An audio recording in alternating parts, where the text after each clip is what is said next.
In this assignment, the learner will be working with height and weight information.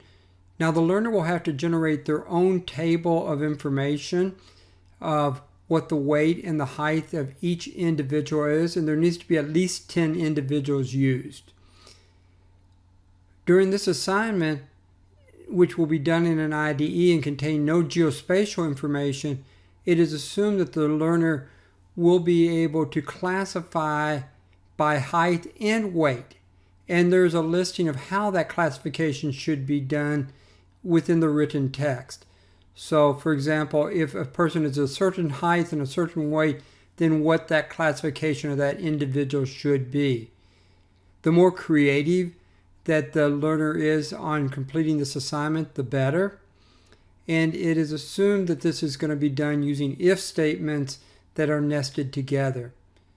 So, using if statements, using data that the learner creates themselves, using the classification schema that's included in this lesson will all be part of what should be done.